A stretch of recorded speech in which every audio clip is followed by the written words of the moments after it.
Desde Panamá hasta México. Sígale el pulso a la información mesoamericana desde la visión de los movimientos sociales. Informativo Voces Nuestras, una producción de la Asociación Voces Nuestras.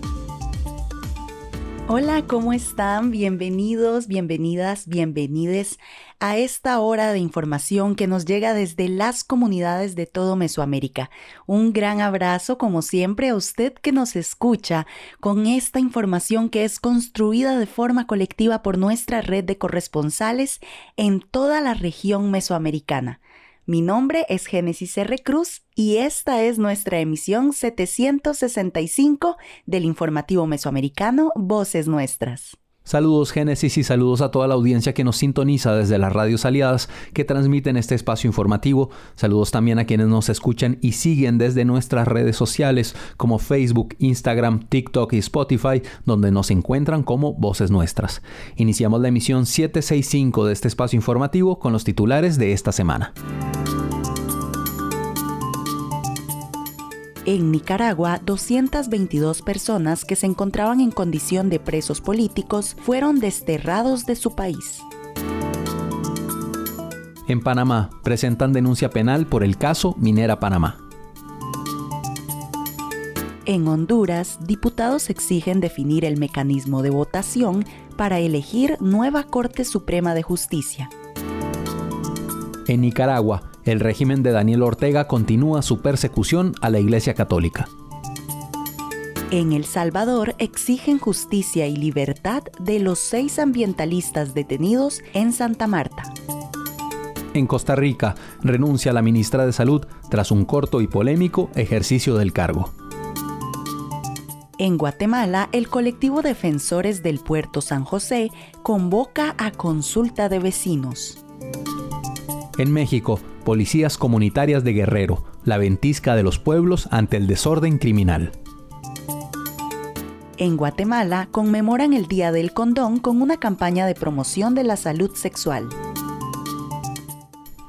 En Latinoamérica, a nivel mundial, México y Colombia están entre los países con más periodistas asesinados.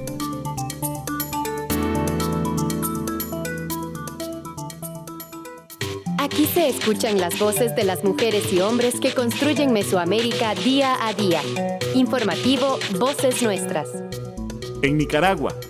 Tras la aprobación de una ley especial para pérdida de ciudadanía, el 9 de febrero del 2023 fueron desterrados 222 de los 245 presos políticos que mantenía el régimen de Ortega en diversas prisiones de Nicaragua. El régimen Ortega Murillo le quitó la nacionalidad y los desterró a los Estados Unidos. Además, el régimen mantiene la inhabilitación de por vida para el ejercicio de cargos públicos de estas personas. Con la reforma recientemente aprobada, cualquiera que se rebele contra el régimen de Ortega podría ser considerado un traidor a la patria y por ello puede ser encarcelado y desterrado.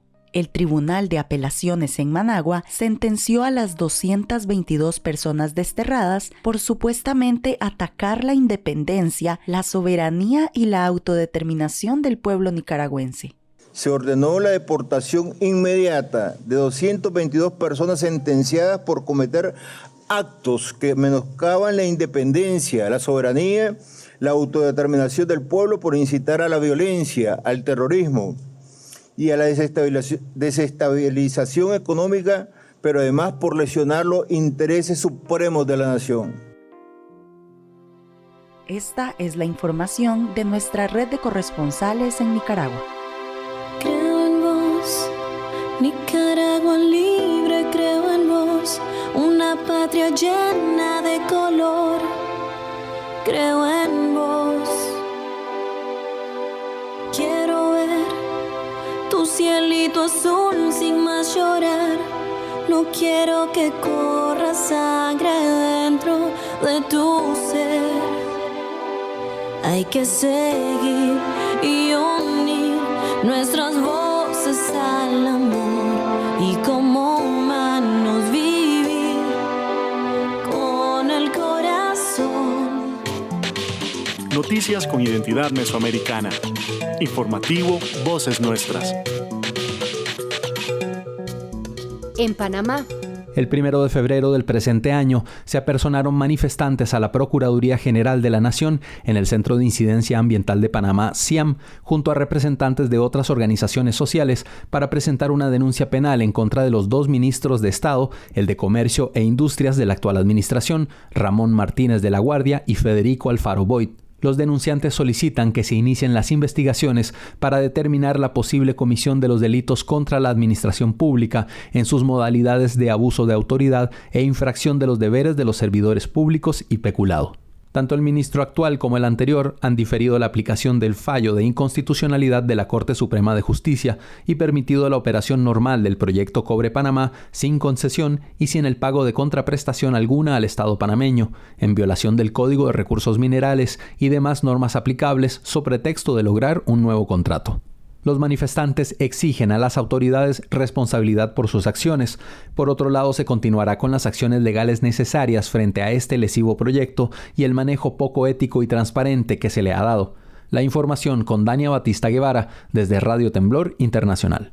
El 1 de febrero del presente se apersonaron a la Procuraduría General de la Nación, el Centro de Incidencia Ambiental de Panamá, junto a representantes de otras organizaciones sociales, para presentar denuncia penal en contra de los 2 ministros de Estado, el de Comercio e Industrias de la actual administración, Ramón Martínez de la Guardia y Federico Alfaro Boyd.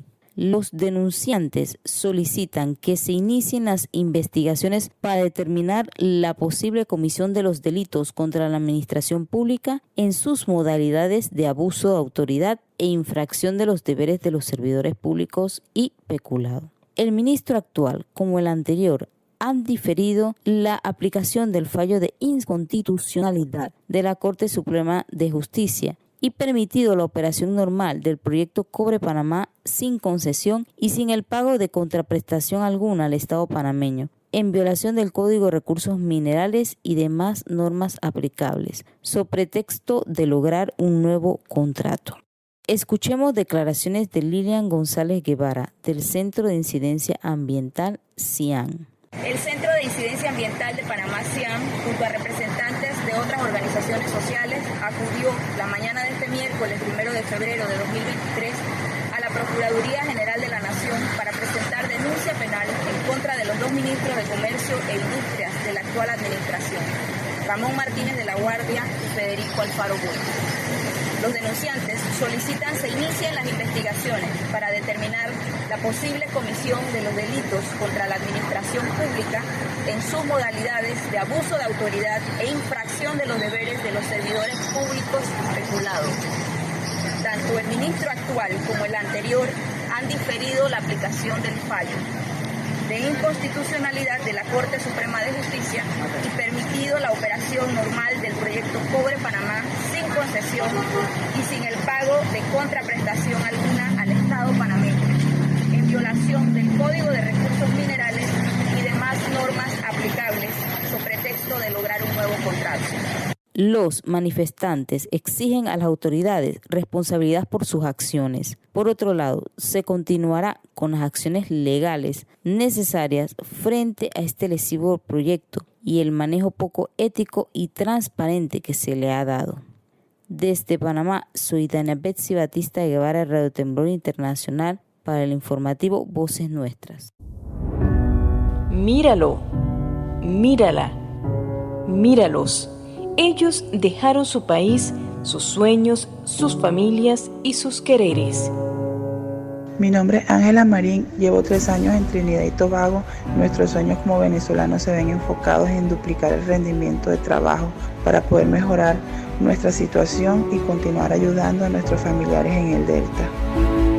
Quien deja su tierra lo hace porque son perseguidos, porque la situación económica los ha llevado a eso, porque son desplazados o por alguna situación de emergencia. No los discrimines, no dejemos a nadie atrás. Migrar también es un derecho. Un mensaje de la Red de Migración y Comunicación de ALER. En Honduras. Diputados hondureños exigen definir el mecanismo de votación para elegir la nueva Corte Suprema de Justicia. La convocatoria para sesionar y continuar la elección sigue prevista en los próximos días. En las últimas semanas, diversos sectores han señalado que el nombramiento de la nueva Corte Suprema de Justicia podría ser aprovechada para garantizar impunidad para los sectores que controlan el poder. Nos informa desde Radio Progreso la periodista Eliana Borjas. Al tenor de la fecha prevista para elegir a los nuevos 15 magistrados y magistradas de la Corte Suprema de Justicia, diputados y diputadas exigen al presidente del Congreso Nacional, Luis Redondo, definir el mecanismo de votación. En ese sentido, la diputada del Partido Salvador de Honduras, Fátima Mena, propone que el mecanismo sea diferenciado para respetar el principio de paridad. Pedir que el presidente del Congreso Nacional dé a conocer con antelación cuál va a ser el mecanismo o la metodología para implementar el voto directo. ¿Esto tendría que darse a conocer este jueves? Sí, para poder estar de acuerdo con todas las jefaturas de bancada y poder instruir a los diputados sobre cuál va a ser la forma de votación, si va a ser mediante una papeleta con planilla. En este caso tendría que haber un mecanismo diferenciado. Recordemos que se debe respetar el principio de paridad, es decir, una lista de hombres, una lista de mujeres, donde se le indiquen que no pueden pasarse de 7 u 8 marcas para cada una de las listas. Asimismo, si puede ser otra forma, ir votando cargo por cargo según el mejor votado, y en los que van logrando 86 votos van siendo electos hasta lograr la totalidad de los 15, como señala la Constitución. Estas algunas, no digo que sean las únicas formas, pueden haber más. Mientras que el jefe de bancada del Partido Liberal, Mario Segura, reitera que la propuesta de su partido es voto directo y público. Es la misma postura, diciendo que estamos pidiendo 5 magistrados, que vamos a hacer una elección de la Corte, que nos vamos a presentar el día viernes, una elección basada tal como lo dice la Constitución de la República. Voto directo y voto público. La bancada del Partido Libre se reunirá este jueves. El diputado Harry Dixon Herrera no descarta que uno de los puntos de agenda sea revisar los mecanismos de votación. En este momento no. Vamos a revisar cuáles son las vías que se deben de buscar para elegir una nueva Corte Suprema de Justicia, pero entendemos que hay grupos oscuros que están apoyando a políticos de partidos tradicionales para que obstruyan el proceso de selección de la nueva Corte Suprema de Justicia. El vicepresidente del Legislativo, Hugo Noé Pino, en comparecencia de prensa, insistió que la convocatoria está fijada para este viernes 10 de febrero.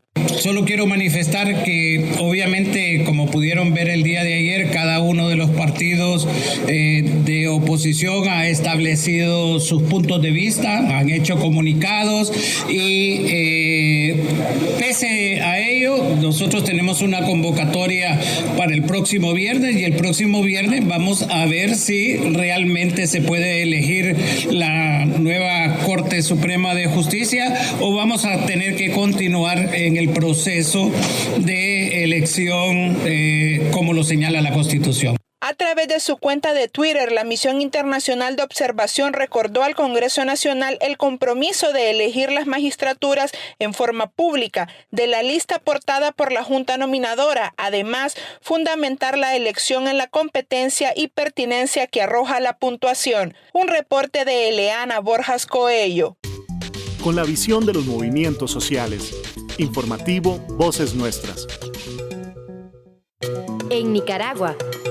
Esta semana el Poder Judicial de Nicaragua, controlado por el orteguismo, condenó a 10 años de cárcel a 4 sacerdotes, 2 seminaristas y un camarógrafo, quienes acompañaban a Monseñor Rolando Álvarez, obispo de Matagalpa, en la sede parroquial en agosto del año pasado. La jueza Nadia Tardencilla dictó la condena a los sacerdotes Ramiro Tijerino, José Luis Díaz, Sadiel Eugarrios y Raúl Vega, igualmente contra los seminaristas Darwin Mendoza y Melkin Centeno, así como el reportero gráfico Sergio Cadena Flores. El abogado Yader Valdivia, del colectivo de derechos humanos Nicaragua Nunca Más, desde el exilio, reprochó la acción judicial porque considera que no se respetaron las leyes procesales del país. Estos procesos que han sido viciados y carentes de la garantía del debido proceso, que ha dejado en la falta de indefensión a las personas acusadas, quienes permanecieron también en algún momento privadas de su libertad sin una orden judicial y con un acto arbitrario totalmente de parte de la Policía Nacional. Denunciamos estos actos que también han escalado hacia otras personas quienes han sido utilizadas para ser testigos de juicios que ni siquiera las personas cuentan con un testimonio de que hayan querido dar con su propia voluntad y que han sido coaccionadas para poder ser testigos en estos procesos arbitrarios. También denunciamos la detención y la judicialización en el caso de Monseñor Rolando Álvarez, a quien se le ha adelantado su proceso y que esto lo deja también en un juicio que queda en indefensión en Monseñor Rolando Álvarez, en un juicio político. Por su parte, la abogada Marta Patricia Molina, quien ha documentado más de 400 ataques de parte del régimen de Daniel Ortega en contra de la Iglesia Católica, dijo que los procesos judiciales en contra de los religiosos son nulos porque no se cumplió con los requisitos de la legislación nacional. La semana pasada también fue condenado el sacerdote Óscar Benavides de la parroquia de Mulucucú, en el Caribe Norte, con la misma pena de 10 años de prisión y el pago de 50,000 córdobas equivalentes a $1,400 de multa. La represión contra líderes de la Iglesia Católica continúa y para este 15 de febrero está programado el juicio en contra del obispo Rolando Álvarez en las mismas condiciones de indefensión y bajo las leyes represivas, según denuncias de organizaciones de derechos humanos.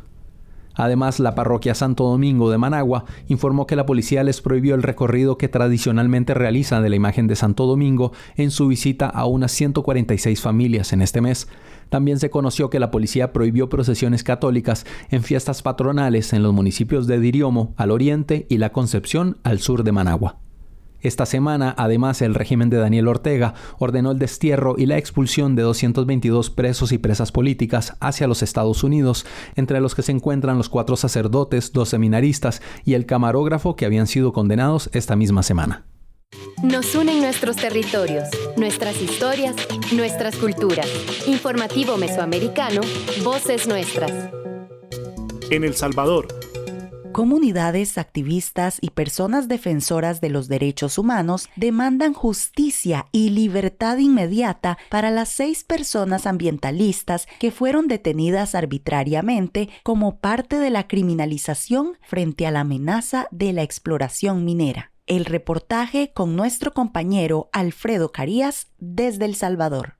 Pero hasta donde estén, queremos hacerles llegar ese mensaje de solidaridad, de que estamos con ellos, de que seguiremos con ellos hasta que vuelvan a nuestras casas, a sus casas, a nuestra comunidad. Saludos, audiencia de Voces Nuestras. Soy Alfredo Carías, corresponsal en El Salvador.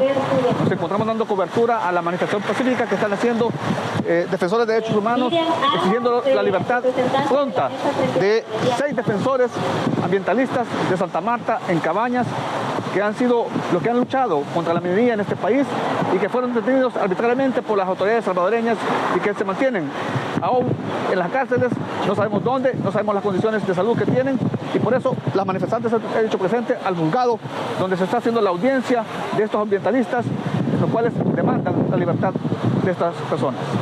Mi nombre es Vidalina Morales, vengo de Cabañas, de Santa Marta específicamente, y pues damos seguimiento a este caso y también hacemos un llamado a la comunidad nacional e internacional, ¿verdad?, a estar pendientes de este caso, porque tal como lo hemos venido denunciando desde el primer día de la captura de los compañeros, este tema tiene que ver por la lucha y defensa de los derechos de nuestros territorios, ¿verdad?, que nuestros compañeros, y la defensa de los derechos humanos que nuestros compañeros han estado liberando en el territorio de Cabañas. Para nadie es un secreto de que esta lucha ha trascendido fronteras, ¿verdad? La lucha que se ha liberado en el departamento de Cabañas contra el extractivismo minero, pues ha sido una lucha reconocida, y hoy por hoy vemos clara la criminalización que avanza por nuestra América Latina, que se encarna en nuestros liderazgos comunitarios en este país, y creemos que ante esa situación, ¿verdad?, la comunidad internacional debe de estar vigilante y pendiente de todo lo que acontezca acá, y pedimos también esa solidaridad, ¿verdad?, esa denuncia internacional, porque es clara que aquí hay serias violaciones a los derechos humanos y a la vida de nuestros compañeros que están detenidos desde el 11 de enero.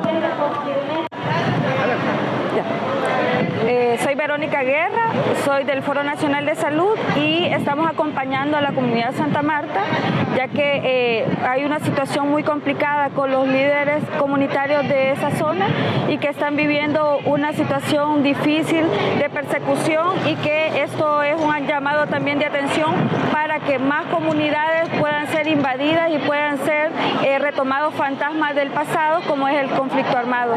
Nos parece curioso de que el primer caso que retoma ante la demanda que ha tenido el pueblo por justicia, por los crímenes de guerra y de lesa humanidad del conflicto armado, retome justamente un caso que no hay ni pruebas ni hay elementos sustanciales que avance un proceso jurídico contra los compañeros. Entonces demandamos al sistema de justicia que deje la persecución política de los líderes comunitarios, porque esto se trata de una persecución política. Son compañeros que han luchado y han resistido frente a los embates de las empresas mineras en nuestro país, y es por esa razón principalmente que están siendo atacados no solamente los compañeros o sus familias, sino que también la comunidad. Por eso demandamos inmediatamente su libertad y que estamos a favor de la justicia, estamos a favor de la memoria histórica, pero es importante retomar casos como el Mozote, como la misma comunidad de Santa Marta, que ha vivido y ha sufrido familias enteras de asesinadas por el conflicto armado, producto de los ataques de los militares, y que no están siendo investigados. El juez o la jueza, que todavía ni sabemos, denegó la solicitud de revisión de medidas, y eso significa que los compañeros siguen en detención. O sea, no tenemos mayores detalles, solo que, como sabemos por la reserva del caso, no se puede hablar demasiado, pero sí conocemos de que no se les concedió la libertad como esperábamos. Entonces, hacer del conocimiento y pues sí, a prepararnos para las futuras batallas, porque esto no termina hoy. Entonces, lamentablemente nos vamos con ese mal sabor, pero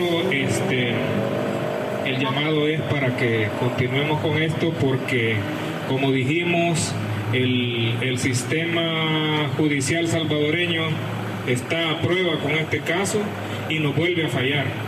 Entonces, consideramos que detrás de estas decisiones judiciales hay decisiones políticas, y eso es lo que impide que nuestros compañeros estén en libertad. ¡Libertad! ¡Libertad! ¡Libertad!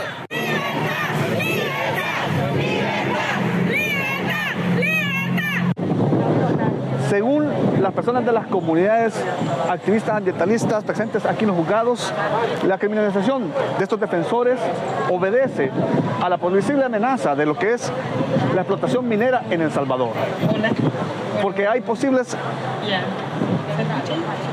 de que se invierta en la minería por parte de países como China, que es uno de los principales países que está interesado en invertir en este tipo de industria pequeñista en estos países de la región centroamericana. Este es el informe que tenemos para vos en nuestra El Salvador, informó a Sodocaría. Aquí se escuchan las voces de las mujeres y hombres que construyen Mesoamérica día a día. Informativo Voces Nuestras. En Costa Rica. La polémica ministra de Salud, Jocelyn Chacón, renunció a su cargo este martes 7 de febrero. En su carta de renuncia, la ex jerarca afirmó que fue atacada desde distintos frentes a causa de la visión país, por lo que ahora desea disfrutar de su familia alejada del escarnio público. La renuncia de Jocelyn Chacón es el cierre de una controvertida y polémica gestión. Escuchamos el reportaje desde Voces Nuestras en Costa Rica.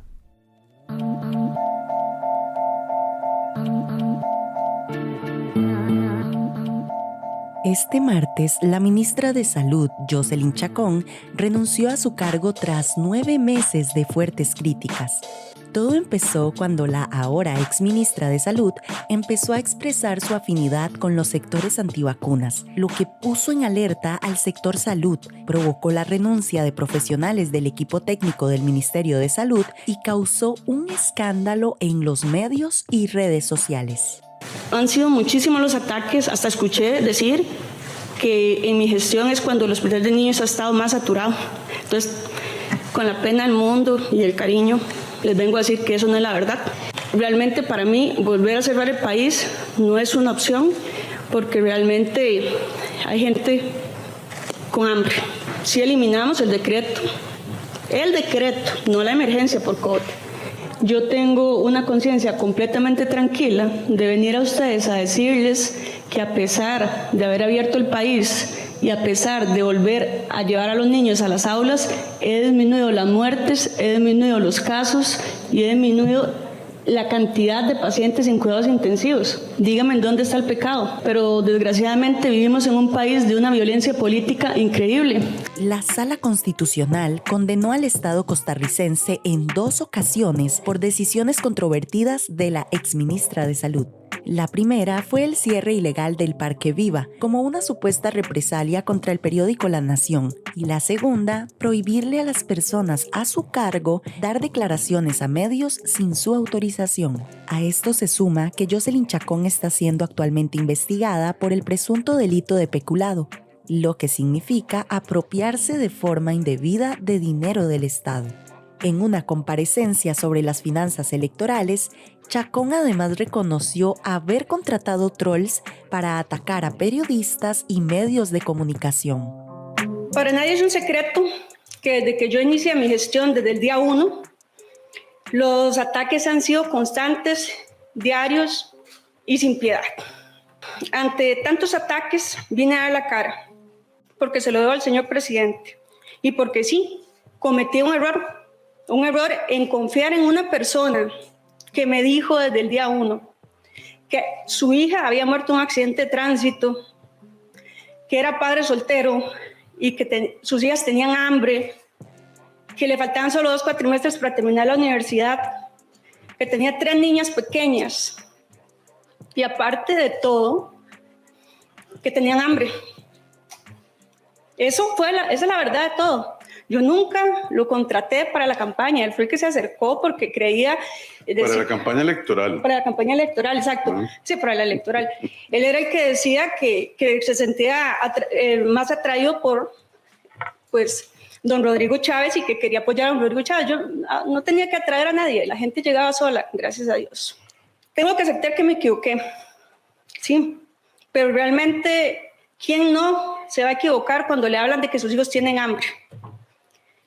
No voy a ocultar que él me hizo ofrecimientos para defenderme de las calumnias y ataques de estos 2 periodistas. Pero posterior a eso inicia la extorsión, donde me solicita más dinero y me dice que hay un partido político que le estaba ofreciendo muchísimo más dinero y que a mí me podía ir mal si él se iba con otros. Y yo, váyase, yo no le debo nada, o sea, yo no hice nada malo, tengo mi conciencia tranquila. El mismo martes de su renuncia, un grupo de diputados estaba discutiendo una moción de censura contra la ahora exministra por su mal desempeño y sus constantes ataques a la prensa. Con Jocelyn Chacón ya suman 8 jerarcas de instituciones públicas del gobierno que han sido destituidos o que han renunciado en apenas 9 meses que lleva el gobierno actual. Esta es la información desde Voces Nuestras en San José, Costa Rica.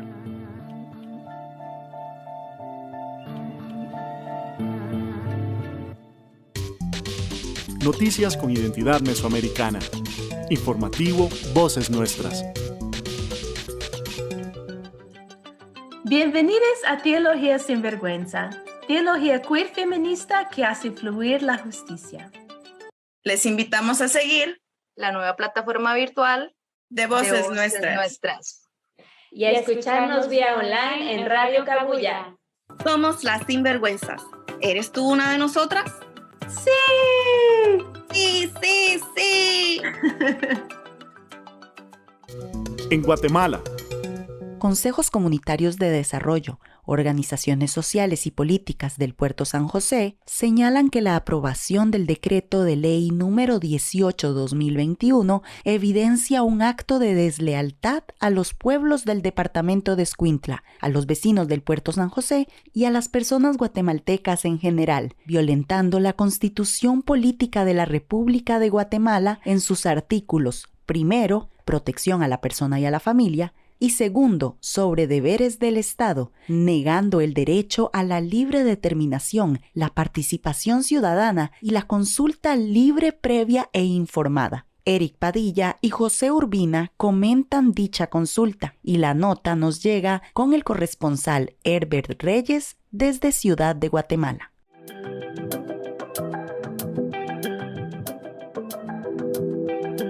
Soy José Urbina, integrante del colectivo Defensores del Puerto San José, un grupo de organizaciones sociales que está liderando un proceso para realizar una consulta a solicitud de vecinos, debido a que el Puerto San José no está de acuerdo en la forma en que personajes de los tres poderes del Estado coludieron para desempolvar un proyecto de ley que ya había sido archivado en 2018 y aprobaron el decreto ley 18-2022. El proyecto consiste en la reconstrucción de la autopista de Escuintla, empresa portuaria Quetzal, pero concedida para que la empresa pueda cobrar peaje durante 25 años.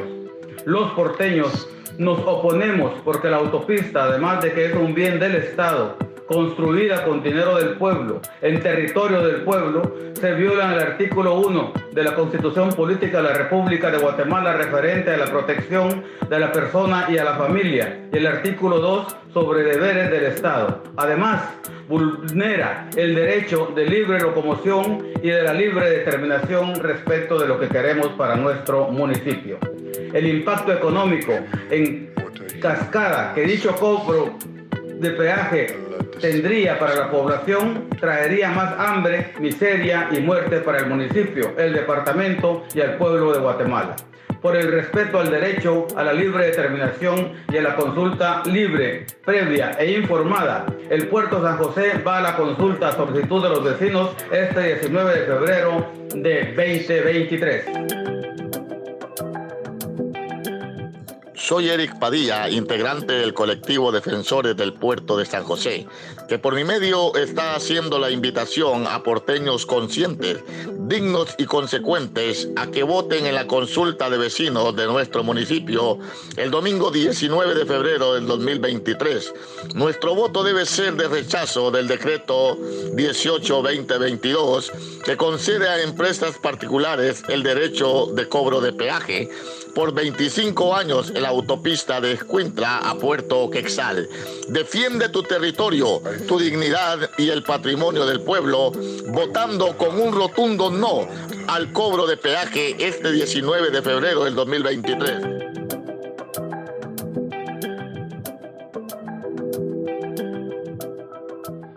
El colectivo Defensores del Puerto de San José convoca a organizaciones sociales, defensores de recursos esenciales, observadores de derechos humanos, prensa nacional e internacional a informarse y participar en la consulta del 19 de febrero.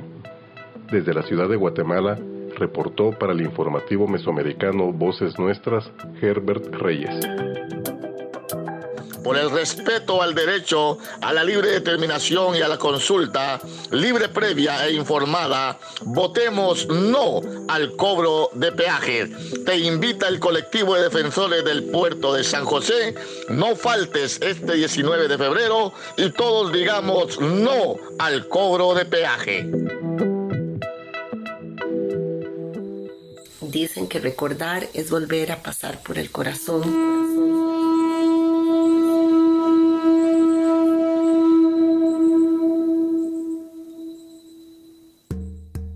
Hola gente linda, soy Laura Contreras Cambronero y hoy vengo a invitarles a que puedan visitar un espacio virtual promovido por Voces Nuestras llamado Casa Voces, Memoria y Cultura. En esa exhibición podrán hacer un recorrido por la historia de los pueblos originarios de Costa Rica, podrán encontrar material para leer, material para escuchar, para empaparse. Ingresen a la plataforma de Voces Nuestras, allí en Costa Rica, vocesnuestras.org, y disfruten de este lanzamiento que están haciendo hoy 12 de octubre. En el Día de las Resistencias Indígenas de Abya Yala, que es una exhibición sobre la memoria histórica de la Coordinadora Lucha Sur-Sur, donde vamos a encontrar las raíces, los orígenes de los pueblos originarios. Podrán también encontrar incluidas varias de las canciones del disco Voces, Memorias y Culturas, junto a Anónima y Neurobeats. Una hermosa propuesta, a disfrutar de ella. Gracias, Coordinadora de Lucha Sur-Sur, por la investigación que contribuye a aclarar la historia de nuestros pueblos originarios, ancestrales. Así se evidencia la mitomanía abusiva que atraviesa nuestra identidad. La Coordinadora de Lucha Sur-Sur está conformada por varias organizaciones de la sociedad civil, las cuales velan por los territorios de las personas pertenecientes a los pueblos originarios y a las personas campesinas.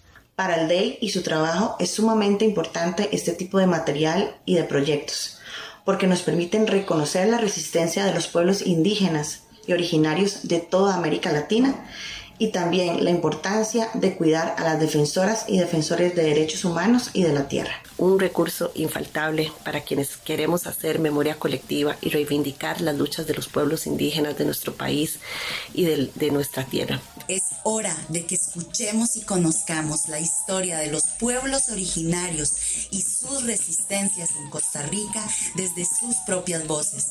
Es momento de que conozcamos otra versión de la historia. Es importantísimo que vengan a visitarla y que divulguen tanto como puedan para luchar contra la impunidad y la injusticia. Abya Yala resiste y los pueblos originarios también resisten. Seguimos las voces nuestras. En México. Desde México hoy nos llega una bocanada de vientos frescos ante el paisaje un poco pesimista que se ve en el mundo. Vamos a escuchar un reportaje de la serie Vientos de Autonomía, una producción de La Cooperacha. Las autonomías que conoceremos son una respuesta organizada y comunitaria contra el desorden ambiental, la inseguridad, la falta de acceso a la salud, el sistema económico extractivo, así como la inequitativa distribución de los recursos del gobierno. Conozcamos las policías comunitarias de Guerrero, la ventisca de los pueblos ante el desorden criminal. De lejos llegan aires frescos, vientos de autonomía. Gobernar desde la Asamblea Comunitaria. Una serie de radios sobre experiencias de autogobierno en Oaxaca, Guerrero y Michoacán. Vientos de Autonomía es una producción de La Cooperacha. Policías Comunitarias de Guerrero. El estado de Guerrero tiene una larga historia de injusticias, cacicazgos, movimientos guerrilleros, militarización y represión. Esto ha sido el caldo de cultivo para la formación de grupos criminales que violentan la región y someten a los gobiernos municipales. Así lo explica Abel Barrera, director del Centro de Derechos Humanos Tlachinolan.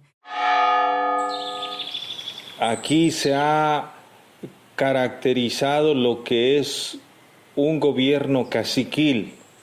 Con estos cacicazgos regionales, obviamente que los que están en estos partidos políticos han entendido pues que hay que hacer negocio con la política, ¿no? Las presidencias municipales pues no se ganan como uno quisiera pensar, con la lucha limpia de los votos de los ciudadanos y ciudadanas. Una vez que se logra todo esto, pues quedas en deuda y tienes que negociar, regularmente negocias con quien te subsidió la elección, seguridad pública, tesorería, obra pública, ¿no? ¿Qué quiere decir? Que realmente que las autoridades municipales, los presidentes, quedan supeditados a la lógica pues del crimen organizado. Ante el vacío de los gobiernos locales, se organizaron cuerpos de seguridad desde los pueblos. En la montaña surgió la reconocida como Policía Comunitaria de la CRAC y en la Costa Chica, la Policía Ciudadana de la UPOEC. En Ayutla de los Libres, golpeado por el crimen organizado desde el 2008, nació la Unión de Pueblos y Organizaciones del Estado de Guerrero, encabezada por Bruno Plácido Valerio en 2013. La UPOEC se coordina con la Policía Comunitaria y con la Policía Municipal cuando se requiere. Es la voz de Sósimo Camacho, quien pasó de ser taxista a ser designado por la Asamblea como segundo comandante de la Policía Ciudadana en Ayutla. Empezó la delincuencia organizada a someter al pueblo y posteriormente los empezó a ultimar y cobrar cotas y empezaron a secuestrar mucha gente. El que vino a derramar el vaso para que el pueblo se levantara en armas fue cuando secuestraron al comisario de, nosotros le decimos Ruta 8, Las Palmas. Fue cuando reventó esto el día 4, el día 5 de enero del 2013. Cansado de tanto abuso, el pueblo se rebeló para enfrentar el delito. Su policía organizó. Y hoy en día, la cabecera municipal de Ayutla y todos los municipios pertenecientes a la UPOEC vivimos tranquilamente. No hay cobros de piso, extorsiones, secuestros. En Ayutla, la UPOEC tiene el respaldo del gobierno municipal comunitario, pero es independiente en sus funciones de seguridad. La policía retoma las prácticas comunitarias como la designación de sus elementos en las asambleas y la rotación del cargo. Cuenta con un aproximado de 70 grupos, alrededor de 800 elementos y presencia en los puntos de acceso municipal. Nosotros contamos con unos equipos de radio, lógicamente se empiezan a radiar y pedimos la coordinación con el Ejército y la Guardia Nacional para que nos vengan a apoyar de cualquier incidente, de cualquier situación que haya. No estamos peleados, estamos coordinados. Nuestra policía ciudadana que tienen presencia en cada colonia y en cada pueblo son elegidos en una asamblea. Son personas honorables que la misma ciudadanía les da confianza y emiten su voto por cada uno de ellos. A pesar de que estas policías han sido cuestionadas y tratadas de ser borradas de las leyes locales, es la manera que tienen los pueblos para brindarse seguridad. Por ello dicen con orgullo, Ayutla es el lugar más seguro de Guerrero. Cantando este corrido. La policía comunitaria ya nadie la va a quitar.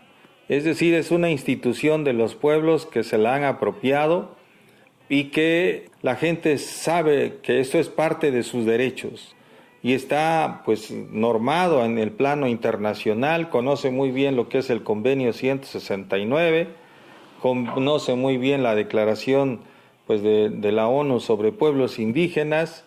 Y pues saben también que ha habido resoluciones de los jueces federales que reconocen a la policía comunitaria. Es decir, es una conquista que ya no puede tener retorno. Vientos de Autonomía. Conoce más sobre esta serie en autonomías.org.mx. Material financiado con recursos de la RLS con fondos del BMZ. Con la visión de los movimientos sociales. Informativo Voces Nuestras. En Guatemala. Una campaña para la promoción del uso del preservativo dio inicio en 6 departamentos de Guatemala. El objetivo es reducir las infecciones de transmisión sexual y los casos de VIH en el país. La acción se realiza en el marco del Día Mundial del Condón. Informa Marco Antonio Hernández Arévalo de la Federación Guatemalteca de Escuelas Radiofónicas. Cada 13 de febrero se celebra el Día Internacional del Condón. En esta ocasión se celebran 15 años de el Día Internacional del Condón. Nos encontramos con el magíster Saúl Paau, director regional para Centroamérica y coordinador de país para AIDS Healthcare Foundation of Guatemala. Es un gusto tenerlo con nosotras y con nosotros. Coméntenos sobre las actividades que se desarrollan en el marco de esta celebración. Bueno, vamos a estar en 6 lugares estratégicos del país donde también hay mayor presencia de VIH, mayor presencia de infecciones de transmisión sexual. Estaremos en San Marcos, Frontera, Petén, frontera. Vamos a estar en la zona de Izabal también, que es frontera. En esos 3 lugares, además de ellos, trabajaremos en pueblos originarios en Cobán, en la ciudad de Cobán. Estaremos en Mazatenango y aquí en Ciudad de Guatemala. Coméntenos, pues, cómo se encuentra la situación de las enfermedades de transmisión sexual en Guatemala. Ya escuchamos que, pues, en las fronteras se da, al parecer, con mayor incidencia. Coméntenos sobre la situación de Guatemala y sobre la situación, pues, internacional, en su caso centroamericana.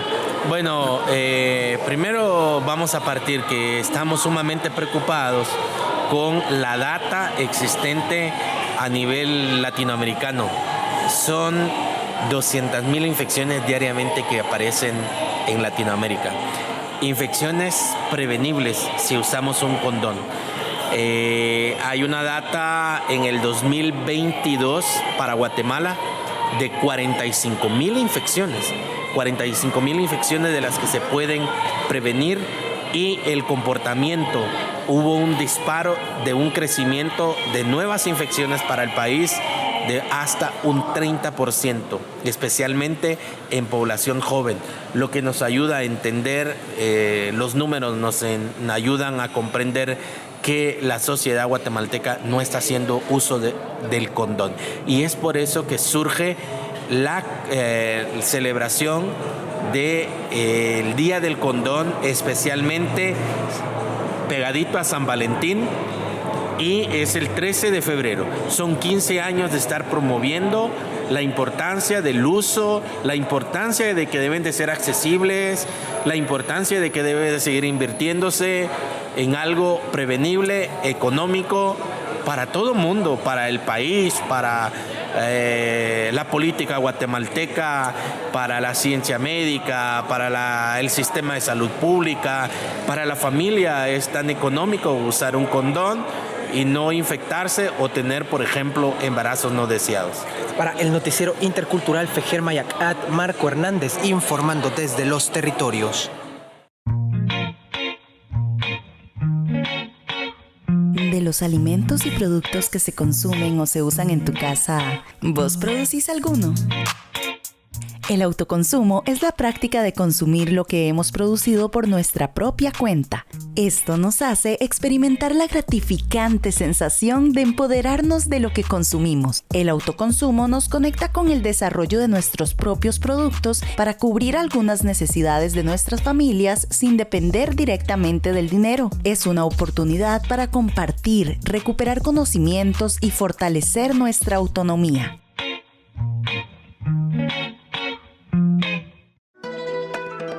El autoconsumo también es una práctica que nos conecta con otros saberes como la agricultura, costura o cocina. Y de paso, con el autoconsumo contribuimos a nuestras economías familiares y comunitarias.